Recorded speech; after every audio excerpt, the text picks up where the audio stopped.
So if you check out the stock market last week, you probably saw a sea of red.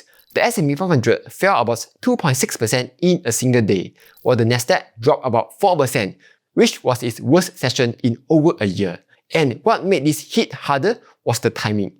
We had just come off 9 straight weeks of gains, and then in a single session, most of that progress felt like it was gone, just like that. And now the question on everyone's mind was the same. Is this the start of a crash? That's what I want to answer today. In this video, I'm going to show you both sides of the question because the bear case and the bull case are both surprisingly strong right now. So let's not waste any time and let's jump right in. Alright, first up, let's break down what caused this crash because it wasn't just one thing that's causing it, but it's a number of things all hitting at the same time. So the first cause was that on that day, we get a jobs report that completely smashed expectations. While economists were expecting around 88,000 new jobs to be added in May, the actual number came in at 172,000. That's nearly double.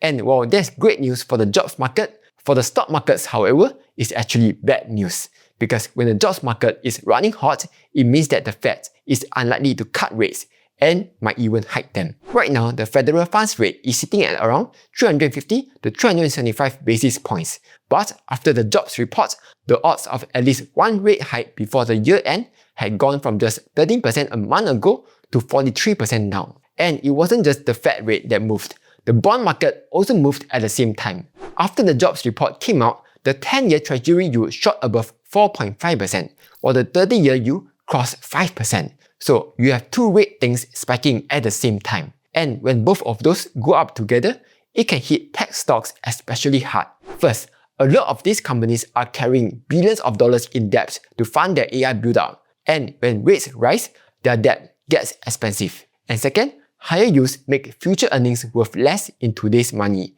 which is exactly how tech valuations are calculated. So you get a double whammy, where higher yields leads to lower costs and lower valuations at the same time. Besides that, the second cause was the AI chip trade. The night before, Broadcom came out with guidance that disappointed the market and it triggered a violent sell-off across the entire semiconductor sector. Marvell fell 16%, Micron fell 13%, while AMD fell 11% and Nvidia 6%.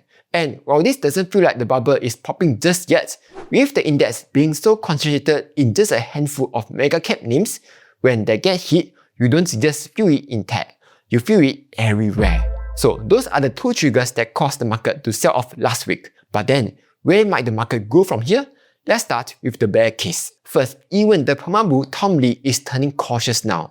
Tom Lee is probably one of the most consistently bullish guys on Wall Street. For example, in 2023, when most other strategists were still calling for recession, he came out and predicted a 20% gain for the S&P 500.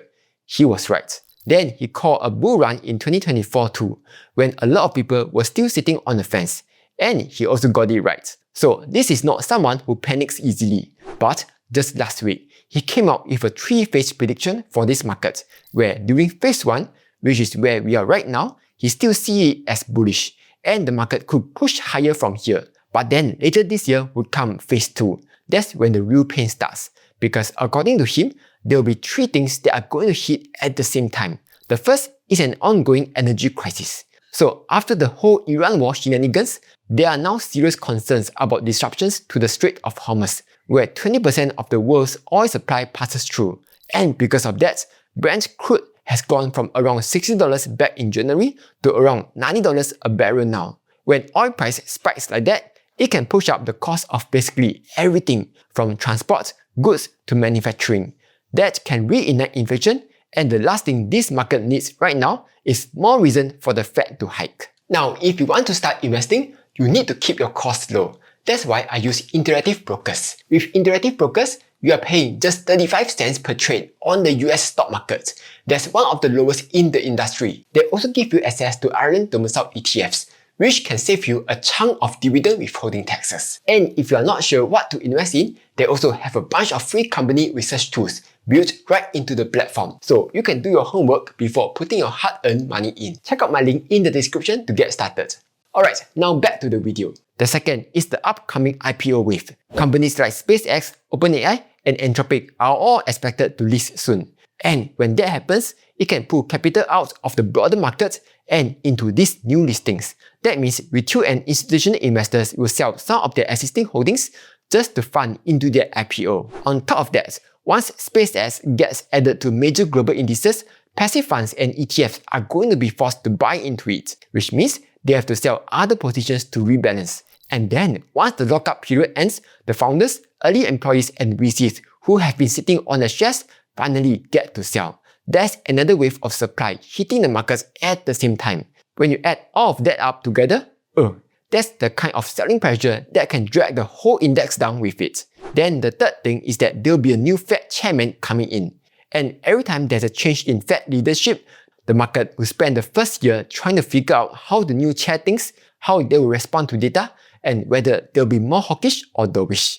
That uncertainty tends to create volatility. And historically, the first year under a new Fed chair has seen average drawdowns of around 20% before eventually delivering an average return of about 5% over the same period. But Tom Lee isn't the only concern. Valuations are also now at the generational extreme. For example, the Shiller Cape, which measures how expensive stocks are relative to their long-term earnings, is at the 98th percentile of its entire history. That's behind only the dot-com peak in 1999. Meanwhile, the buffer indicator is at near record levels, while the price-to-sales ratio sits at 3, which is 2.1 standard deviations above its historical average. While that doesn't mean that the markets will give a boom and crash tomorrow, it does suggest that when the markets fall from this kind of starting point, they tend to fall further and recover much more slowly. Case in point, the last time valuations were at these levels was during the 2000 dot-com bubble, and when the bubble eventually popped, the S&P 500 fell by 49% over 2.5 years and didn't recover all the way until over a decade later. Then on top of that, we are also in year 2 of the presidential cycle, and historically, this is the worst year of the fall, where it saw an average drawdown of around 19%, and full-year returns that are only about half of the long-term norm. That usually happens because in year 1, governments tend to spend money, push through policies while trying to make the economy look good. But during year 2, that's when the hangover starts to set in, where the stimulus wears off, the midterm elections create uncertainty, and the market just gets a lot choppier. And right now, we are sitting right in the middle of that. However, with that being said, that doesn't mean that a crash is going to happen soon either, because the bull case is actually just as strong.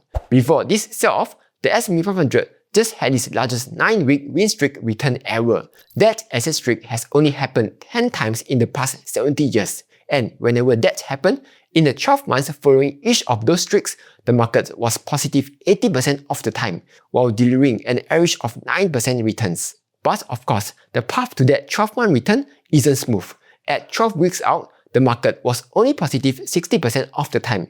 At 26 weeks, that climbs to 70%. It's only at the full 12-month mark that you get to the positive 80%. Interestingly, that ties back almost exactly onto Tom Lee's phases, where during the phase 2, we could see a rough patch, and after that comes phase 3, where after the midterm election, we could see a rally after most of those uncertainties are gone. And historically, after the midterm drawdown plays out, the 1-year forward return for the S&P 500 has averaged 36%, with a median of 40%.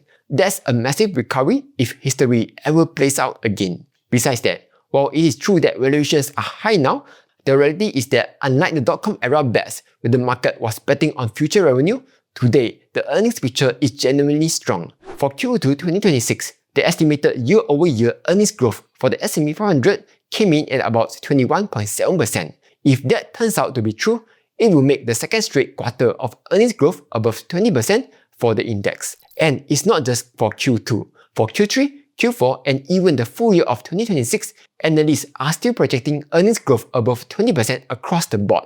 This is a market with real earnings behind it, and not just hype about future revenue that may or may not come. And here's something most people don't realize. Even if the Fed does end up hiking, history shows that the market actually does fine. 3 months out from the first hike, the S&P 500 was only positive about half the time. 6 months out, the number of positive periods increases to 75%. But by 12 months out, it was positive every single time, while delivering an average return of 10.8%. So is this the start of the crash? The honest answer is that I have no idea, and no one does either, including the people who claim that they do. The bear case is real, but the bull case is also real, and the data will only make sense in hindsight. For me personally, the two signals that I'm watching closely now are the CPI and earnings. If inflation cools over the next few months, then the whole rate hike narrative would fade quickly. And if companies are still putting up strong numbers during the next earnings season in July, it means that the fundamentals are still holding up. But if either one disappoints, that's when the bear case could look a lot stronger. However, with that being said, even if there's a drawdown, research shows that investors who kept buying consistently almost always did better than those who waited for a crash that may or may not come. Anyway, that's all for this video. Hope you found it useful. Like, share and subscribe as I'll be posting new videos every week. And I will see you in the next one.